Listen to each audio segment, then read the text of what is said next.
Buenas noches. Teníamos una actuación acá preparada con Jairo, porque las veces que me toca predicar, generalmente predico, cuando preparo el tema que por ahí necesito escuchar yo. Y esta prédica lo único que tenía claro cuando René me dijo que tenía que predicar, era el nombre de la prédica, que es No tengo ganas de nada. Venía de varios días que no tenía realmente ganas de nada. Que el agobio, que la pesadez, la venía sintiendo por varios frentes a la vez. Y eso que yo no miro tele, no escucho radio. Pero así todas las noticias te llegan y habla con uno y todo mal, y con otro todo mal. Y por ahí te ponen a hablar con gente que no le alcanza para los médicos, para los remedios de los hijos. Y empezás a sumar malas noticias, y llegó un momento que realmente el agobio me estaba pesando. Hace 2 o 3 días atrás me estaba pesando serio. Entonces íbamos a hacer un acting acá con Jairo al principio, pero con lo feo que está el día, no hay transporte, no se puede hacer nada, y todos los que vinieron, acá no hay nadie que haya venido muy desganado, los que vinieron hoy, así que dense un aplauso entre todos acá, porque todos vinieron.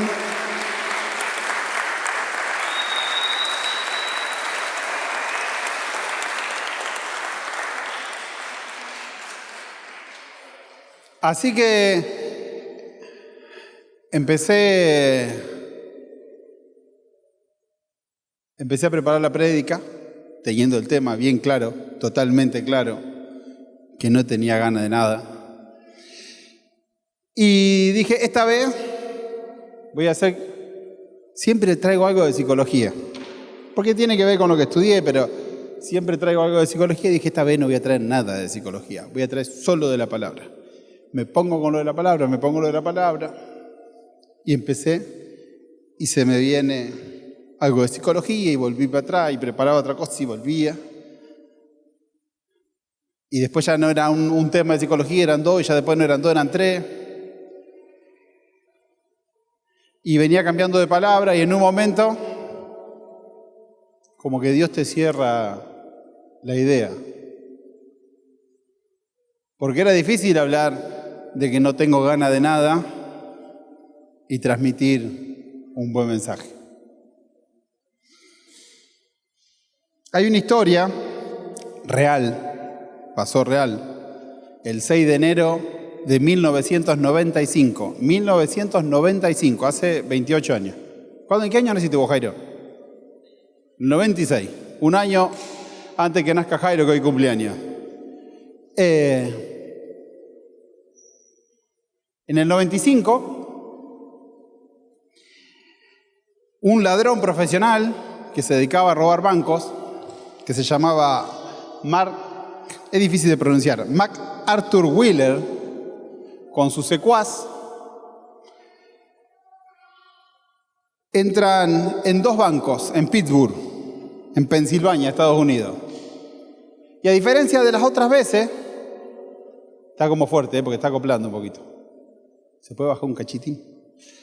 A diferencia de las otras veces, se paró al frente de la cámara, pidió toda la plata, se la llevó.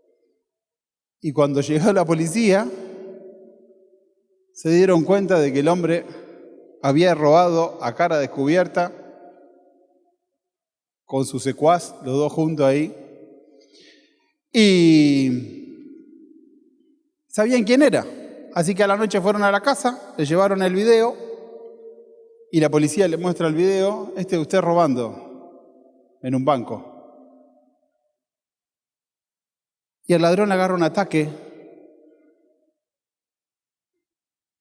Estas son palabras textuales de lo que dijo.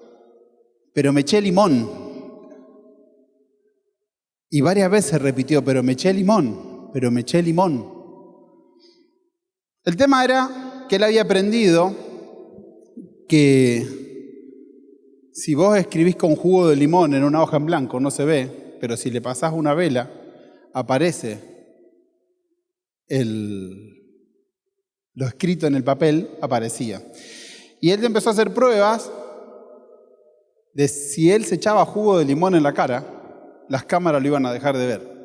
Entonces no existían los celulares en ese entonces, él agarra una Polaroid y la policía no sabe si estaba mal el rollo, si él se enfocó mal o al tener limón en los ojos. Se sacó una foto y en la foto él no veía la cara de él. Con limón en los ojos no veía la cara de él. Entonces para él fue una verdad creer que si se echaba limón en la cara, ninguna cámara lo iba a ver. Que iba a empezar a aparecer, iba a desaparecer para las cámaras.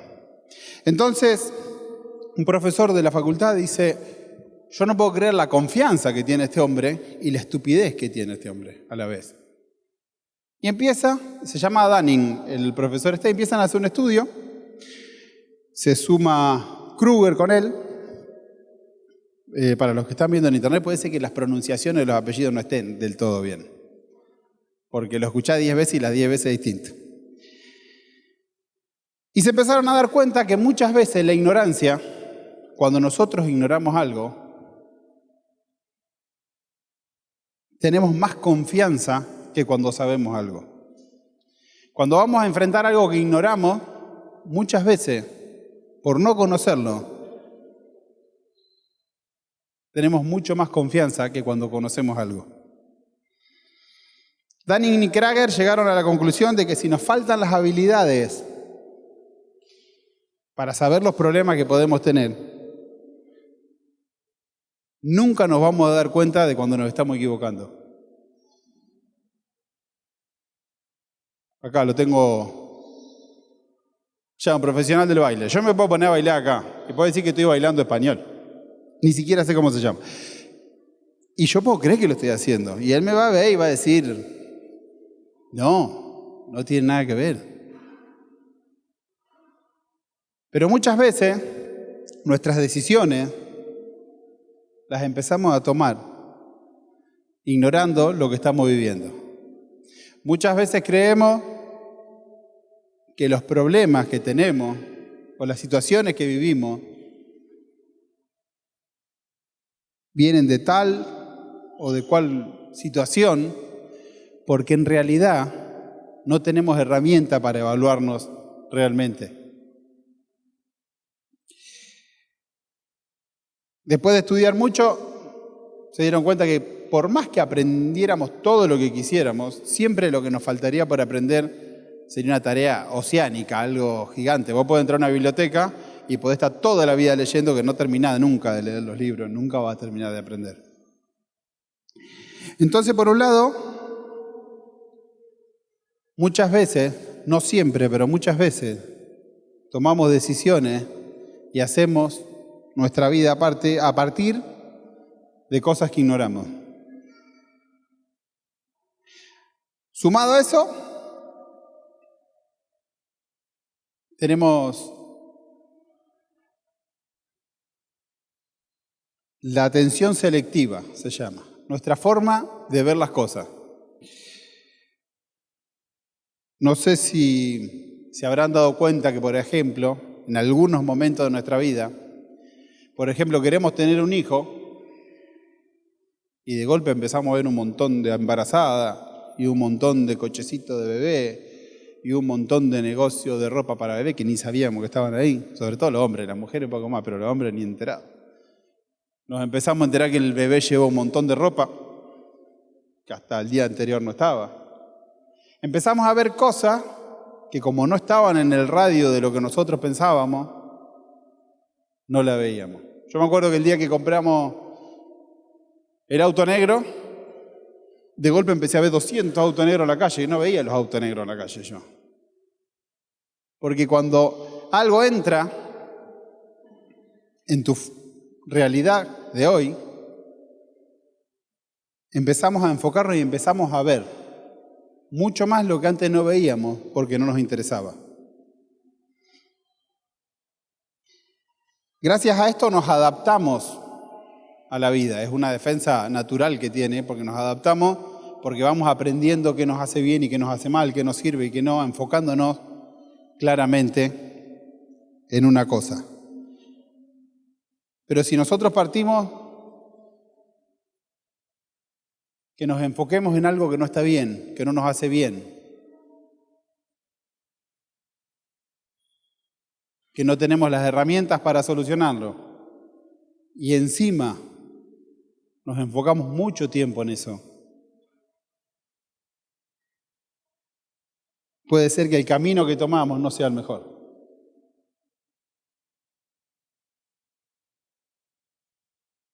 Ignorar lo que estamos enfrentando, no ser buenos o no darnos cuenta de ver mucho más de lo poco que vemos en el día a día. No en el día a día, sino en el momento que enfrentamos el problema. Y la tercera condición es la necesidad de tener razón. Cada vez que tenemos razón nosotros, el cerebro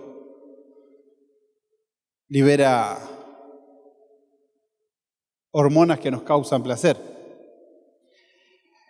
Entonces, muchas veces, lo que creemos que es verdad, lo que creemos que realmente pasa, nos aferramos fuerte a eso y no lo soltamos. No lo soltamos porque siempre lo hicimos así, no lo soltamos porque siempre pasó, no nos soltamos porque muchas veces en otra área de mi vida lo resolví de esta manera y lo voy a volver a resolver de esta manera, o porque en el pasado mi papá, mi abuelo lo hicieron así. No tener razón me afecta cómo me veo.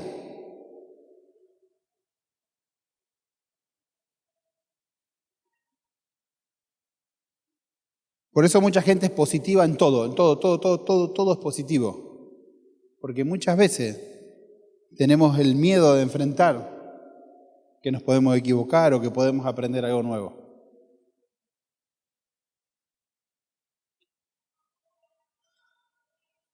Dice Shakespeare que si nos pinchan, ¿acaso no sangramos? Y si nos quitan nuestra verdad, ¿acaso no nos duele? Muchas veces romper los esquemas de nuestras verdades, de lo que vivimos siempre,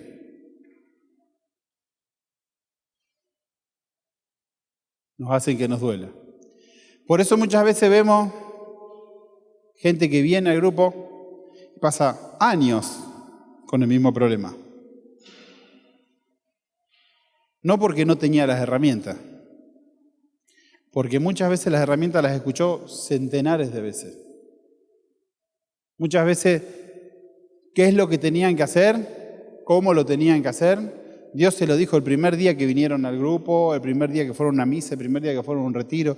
Dios les habló claro de qué es lo que tenían que hacer. Pero por no cambiar, por no soltar esto que estaba acostumbrado, seguimos una y otra vez en el mismo problema. A veces es profundo y no podemos cambiar ciertas áreas de nuestra vida fuerte. No podemos avanzar. A mí siempre me costó, por ejemplo, al principio me costaba lo del diezmo. Un montón. Y veía que otra gente prosperaba, pero me costaba darlo. Y veía los testimonios que había, pero le buscaba excusa para no hacerlo. Lo empecé a probar, empecé a ver resultados y empecé a ver si no era casualidad. Romper la forma de pensar, aprender algo nuevo, muchas veces nos lleva a salir del lugar donde estamos. Muchas veces no, siempre nos lleva a salir del lugar donde estamos.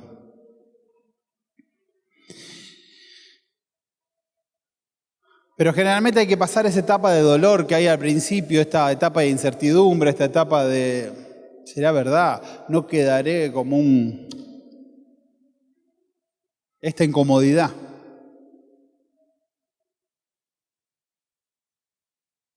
Cosas que lo vemos que a todos les funciona, que todos lo que lo hacen y siguen lo que Dios les dice, les va bien, y así todo nos cuesta.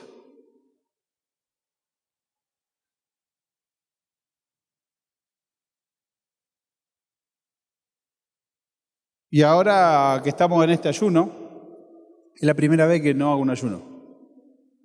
Es la primera vez que un ayuno de Cuaresma lo corté. No sé por qué, pero es la primera vez.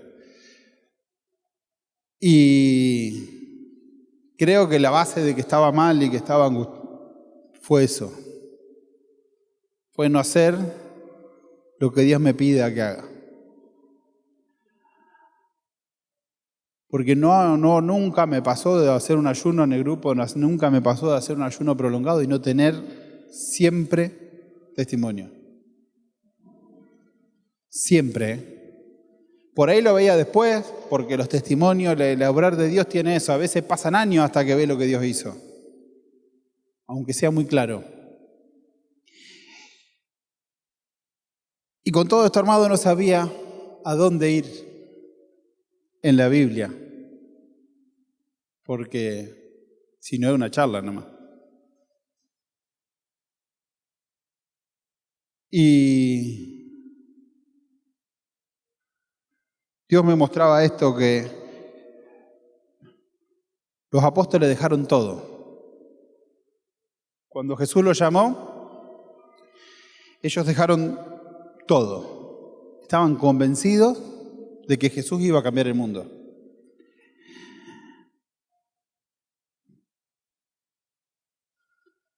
Pero un día fueron a buscar al maestro, se lo llevaron, lo crucificaron y los apóstoles quedan solos.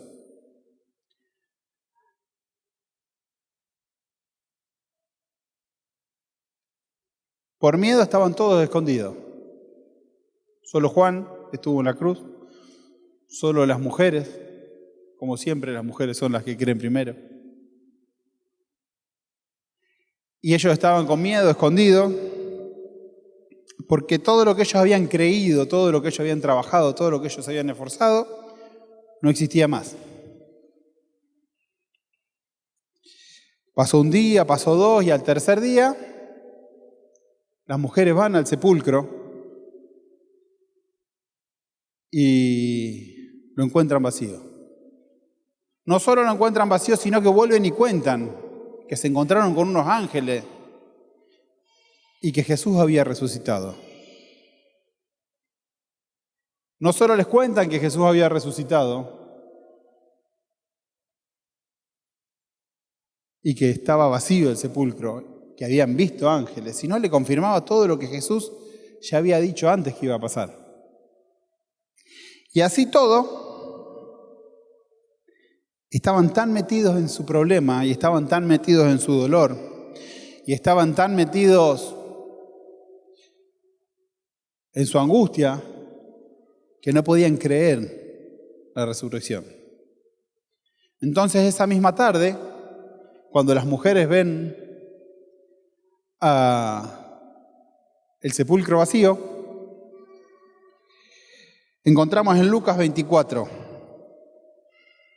Dice, aquel mismo día, 2 de los discípulos se dirigían a un pueblo llamado Emaús, que dista de Jerusalén unos 11 kilómetros. Ahí hay varía, depende de la Biblia. Algunos dicen 12 kilómetros, 13 kilómetros. Estudios dicen que son 25 kilómetros. Porque era donde ellos vivían. Entonces dejan Nazaret y se van a Emaús. Iban hablando de todos estos sucesos mientras hablaban y se hacían preguntas. Jesús en persona se acercó y se puso a caminar con ellos. Pero sus ojos estaban tan cegados que no eran capaces de conocerlo. Él les dijo, ¿qué es lo que vienen conversando por el camino? Ellos se detuvieron entristecidos y uno de ellos, llamado Cleofás, le respondió: ¿Eres tú el único en Jerusalén que no sabe lo que ha pasado allí estos días? Él les preguntó: ¿qué ha pasado? Ellos contestaron: lo de Jesús el Nazareno, que fue un profeta poderoso en obras y palabras ante Dios y ante todo el pueblo. ¿No sabes que los jefes de los sacerdotes y nuestras autoridades los entregaron para que lo condenaran a muerte? Y lo crucificaron.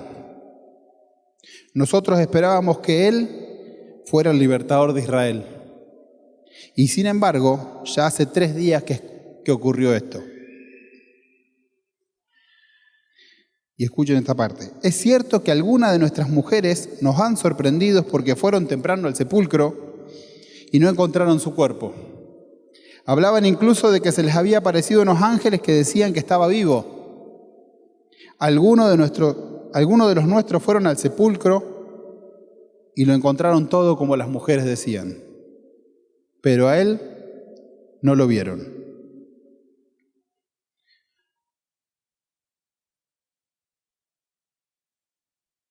Si estás enfocado en el dolor, si estás enfocado en tu problema, si estás enfocado en lo que te causa tristeza, si lo único que ves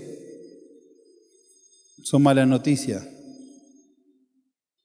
si lo único que ves es todo lo que te hacen, te dicen, cómo te tratan, puede ser que estés caminando al lugar equivocado. Los discípulos nunca creyeron, dudaban de la resurrección de Jesús. Y aún teniéndolo al lado no lo podían conocer. Aún sabiendo que había resucitado y teniéndolo al lado, caminaron esas 4 horas, 8 horas.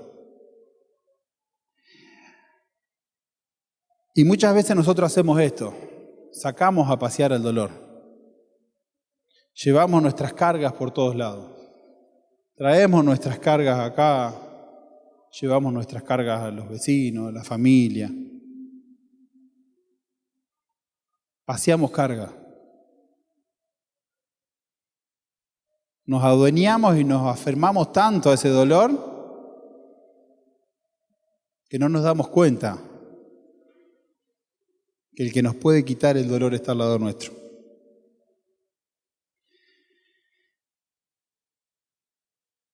Estamos tan centrados en nosotros mismos mirando para adentro que no podemos ver las herramientas que tenemos para hablar con Jesús. Y Jesús se enoja primero y les dice: qué torpes son para comprender y qué duros son para creer lo que dijeron los profetas. ¿No era necesario que el Mesías sufriera todo esto para entrar en su gloria? Y empezando por Moisés y siguiendo por todos los profetas, le explicó lo que decían de él en las Escrituras. Al llegar al pueblo donde iban, Jesús hizo como que seguía de largo.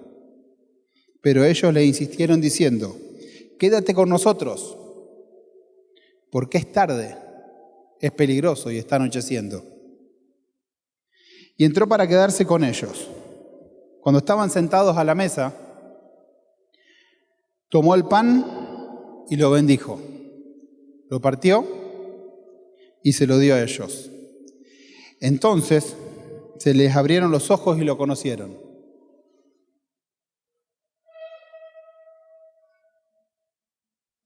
Pero Jesús desapareció de su lado. Y se dijeron unos a otros: ¿no ardía nuestro corazón mientras nos hablaba en el camino y nos explicaba las Escrituras?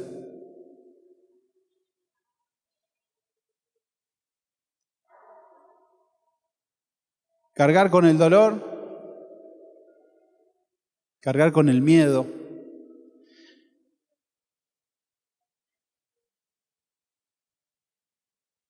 le dijeron: ya es tarde, no puedes seguir, es peligroso, quédate a comer con nosotros. Y la paz le llegó en el momento que Jesús se sentó a su mesa. En el momento que le dieron lugar en su vida a Jesús, y ya no iban con la carga de su problema. Dejaron que Jesús sea Jesús.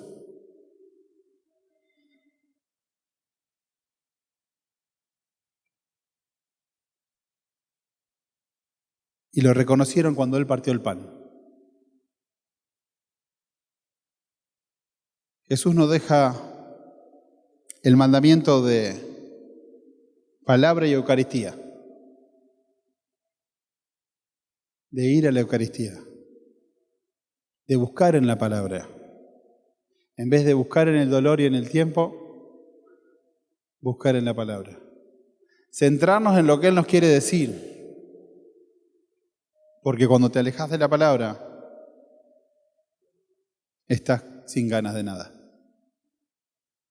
Cuando te alejas de la palabra no hay fuerzas a veces. No ardía nuestro corazón cuando nos hablaba, dicen ellos. La palabra nos aleja del problema. La palabra nos aleja de la angustia. La palabra nos aleja del dolor. Esta mirada cerrada que tenemos se empieza a ampliar cuando dejamos que la palabra de Dios entre en nosotros.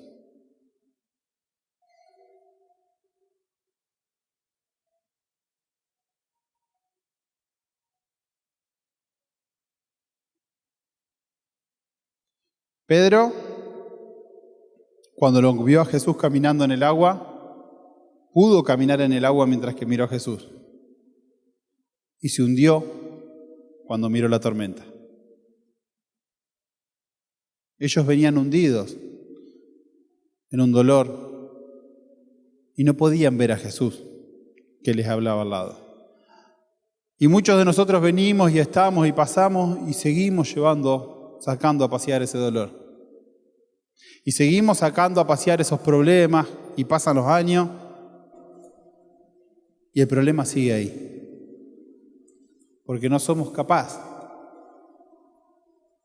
de darle lugar a Dios y a Jesús con sus recetas. Porque muchas veces nos parece que si hacemos lo que nos dice Jesús es como muy poco o muy fácil o muy simple. Y cuando lo probamos funciona. Siempre funciona. Siempre que hacemos lo que Dios nos dice funciona. Así que sigue diciendo la palabra, en aquel mismo instante se pusieron en camino y regresaron a Jerusalén, donde encontraron reunidos a los 11 y a todos los demás que decían, es verdad, el Señor ha resucitado y se le ha aparecido a Simón. Ellos por su parte contaban lo que les había ocurrido cuando iban de camino y cómo lo habían reconocido al partir el pan. Caminaron 4, 6, 8 horas con Jesús al lado y no lo reconocieron. Tuvieron miedo de que Jesús siga caminando en la noche porque era peligroso. Pero cuando Jesús les tocó el corazón y les mostró, el miedo se fue, el problema desapareció. La tristeza se esfumó y ellos salen esa misma noche a desandar el camino y volver a donde habían salido. Muchas veces, por no escuchar a Jesús, hacemos largos caminos, largas trayectorias que después tenemos que desandar. Problemas que tenemos que arreglar después. Si ellos hubiesen escuchado a Jesús y lo hubiesen conocido al principio del camino, hubiesen vuelto enseguida con los hermanos. Tuvieron que caminar muchas horas de ida y muchas horas de vuelta. Solamente porque no creyeron lo que Jesús les dijo que iba a pasar. Porque no le creyeron a las mujeres y porque se aferraron al dolor. Así que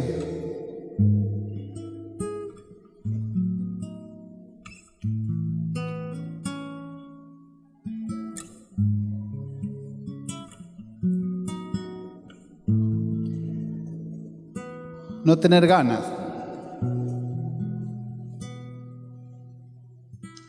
estar cansado. A veces es caminar hacia Emaús.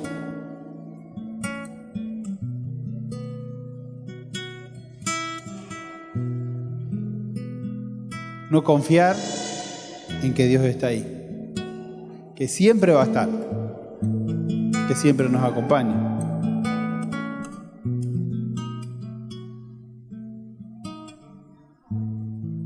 Que soltar nuestro dolor en sus manos nos va a ahorrar un montón de esfuerzo, un montón de sacrificio.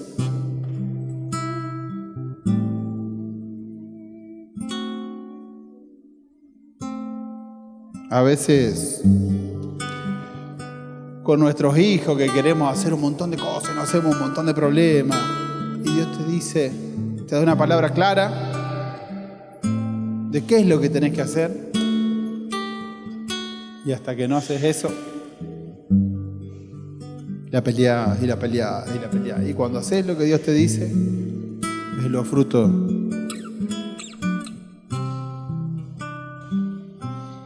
Y Dios te llama y te llama y te llama. Nosotros seguimos caminando para Emaús. Seguimos yendo al pueblo de donde salimos.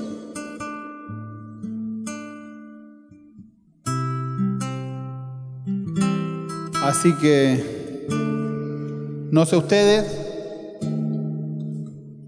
pero yo quiero volver a Jerusalén.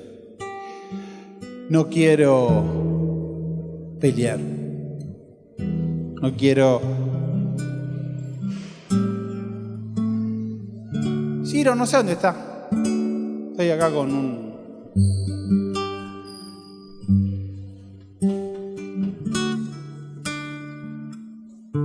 Es mucho más fácil creerle a Jesús. Tenía un montón de ejemplos de todas las veces que creí en lo que Jesús me decía.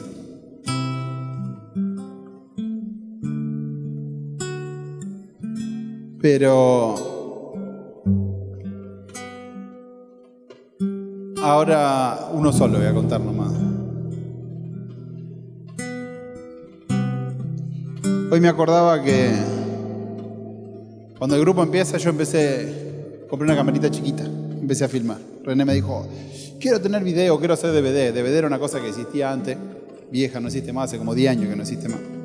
Era para ver video. Entonces compré una camarita y la camarita. ¿Me alcanzaba la mochila? Sí, está dentro de la camarita. No, que está la camarita. Estábamos comiendo en la casa de René y me dice, quiero... No, acá. René dice, yo quiero filmar las prédicas y las quiero poner en internet. Y esa tarde me fui al shopping y compré esta cámara. Anda todavía, anda re bien. Media viejita, pero anda re bien. Y hasta ese entonces yo no sabía qué quería y qué me gustaba en la vida. Estudiaba mucho, pero realmente no sabía qué quería. Esto me definió lo que hice casi los últimos 18 años. Tomar una decisión y después dije, esto no alcanza porque es muy chiquito. Tenía un montón de problemas, no tenía entrada de micrófono. Empecé a pedir. Y Fernanda y Samantha fueron y compraron todos los equipos nuevos. Una cámara más grande. Y empezamos a hacer televisión. Susana y Adrián la han sufrido, pobre. Entonces yo empecé a pedir, y un día me traen una revista de televisión y abro así la revista y había una cámara, una JVC. Carísima era. Yo dije, yo voy a tener esa cámara, después dije, el grupo la va a tener. Y Pasaron un par de meses, pusimos en venta la cámara que teníamos y cayó alguien con una ofrenda y tenía la plata para comprar esa super cámara, una cámara grande. El mismo día me llaman uno que tenía esa cámara en venta. Por primera vez me di cuenta que Dios, cuando te quiere bendecir, te lo muestra primero. En esos días vi un C3 Picasso chocado en una esquina y sentí lo mismo que con la cámara, que ese auto íbamos a tener un auto igual a ese, y ese auto lo tuvimos sin plata, solamente porque creímos que Dios nos iba a dar el auto. Teníamos 2 cuotas pagas y lo fuimos a buscar y nos dieron el auto. Así que estábamos con la cámara grande y el grupo no tenía plata y había que comprar un montón de equipo. Y pusimos en venta la cámara y se vendió. La cámara grande que yo quería, que nos solucionaba un montón de problemas. Con la venta de esa cámara compramos estos parlantes, todos los micrófonos. Pero adentro mío hubo como una guerra, porque algo que había costado tanto, y empezábamos de nuevo. Así que en el 2015 me invitan un grupo de evangélicos, judíos, católicos, compraban en Estados Unidos un montón de equipos. Y era menos de 1/3 de lo que valía estas cámaras que usamos ahora. Menos de 1/3. La compraba la Asociación de Obispos, creo que era, de Estados Unidos. Sin impuestos, en un país donde sale todo muchísimo más barato. Pero había toda una parte que había que devolverla con trabajo. Y nosotros realmente en ese tiempo necesitábamos muchísimo la plata. Necesitábamos, porque era un mes pagábamos la luz, al otro mes el agua, al otro mes las patentes del auto no se pagaban nunca.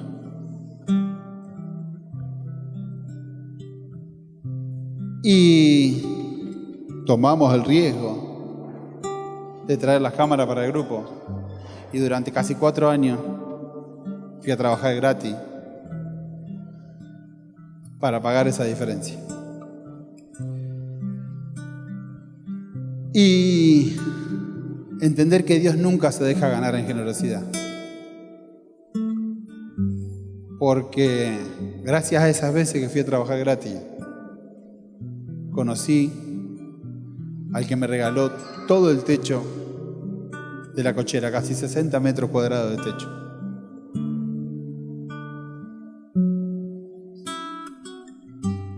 No sabemos los caminos de Dios.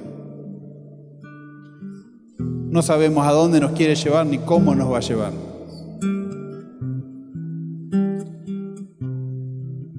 Yo lo único que sé es que si vos te entregás y trabajás, si vos confiás en lo que Dios te dice, nunca, nunca, nunca bajo ningún punto vas a quedar desamparado. Nunca te va a faltar. Hoy, con una vida que no tiene nada que ver a la vida que teníamos cuando tuvimos que devolver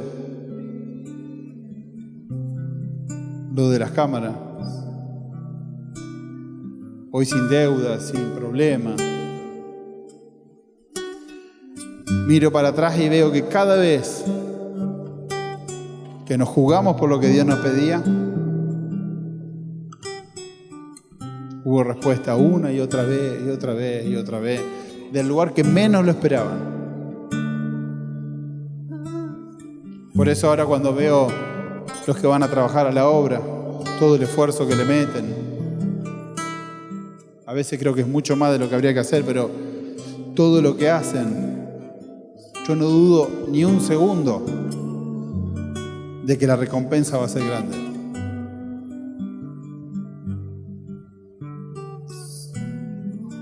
Pero hay veces que hay que dar estos pasos.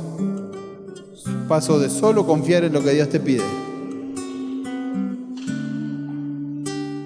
Y el resto, aunque lo único que veamos sea que Jesús murió, que nos sacaron todo lo que creíamos, Jesús está ahí al lado nuestro, acompañándolos en el camino, listo para bendecirlos